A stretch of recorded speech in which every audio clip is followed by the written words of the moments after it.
Praise the Lord. ஆண்டவருடைய நாமம் மகிமைப்படுவதாக. விசேஷமாக சோர்வில் இருக்கக்கூடிய மனிதனுடைய அடையாளங்களை குறித்து நம்ம தொடர்ந்து பார்க்கிறோம். முதல் முறை நான் சொன்னேன் 1 ராஜாக்களின் புஸ்தகம் 19ஆம் அதிகாரத்தில் 1 முதல் 4 வசனங்கள் வரைக்கும் எலியா சோர்வில் இருக்கும்போது தனிமையை ரொம்ப விரும்பினாருன்னு. இன்னைக்கு 2வது காரியமா நான் உங்களுக்கு சொல்றேன். சோர்ந்து போயிருக்கிற மனிதர்கள் மற்றவங்களோட தங்களை கம்பேர் பண்ணுவாங்க.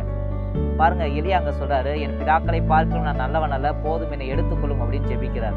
சோர்ந்து போயிருக்கிறவங்க அவங்களுக்கு ஒரு தோல்வி வந்துச்சுன்னா அவங்க வாழ்க்கையில் நடந்த இது வரைக்கும் அத்தனை ஃபெயிலியரை மறுபடியும் ரீகால் பண்ணி பார்ப்பாங்க. எல்லா தோல்வியும், நான் எதுவுமே லாய்க்கு இல்லை, எனக்கு அதிர்ஷ்டமே கிடையாது, நான் செஞ்சா மட்டும் எதுவுமே வாய்க்காது, என்னை விட கீழே இருக்கவங்க என்னை விட மற்றவங்களாம் சாதிக்கிறாங்க, என்னால் எதுவுமே முடியலை, நான் வாடுறதே வேஸ்ட்டு அப்படின்னு சொல்லி தங்களை தாங்களே ஒரு மாதிரி பின்னால் தள்ளிடுவாங்க. இன்னைக்கு நிறைய பேர் அப்படி இருக்கிறாங்க. ஆண்டவருடைய பிள்ளைகளே, நீங்கள் ஒரு காரியத்தை மனசில் வைங்க. நீங்கள் சோர்ந்து போயிருக்கிறீங்க அப்படின்னா மற்றவங்களோட உங்களை அதிகமாக கம்பேர் பண்ணி பார்ப்பீங்க.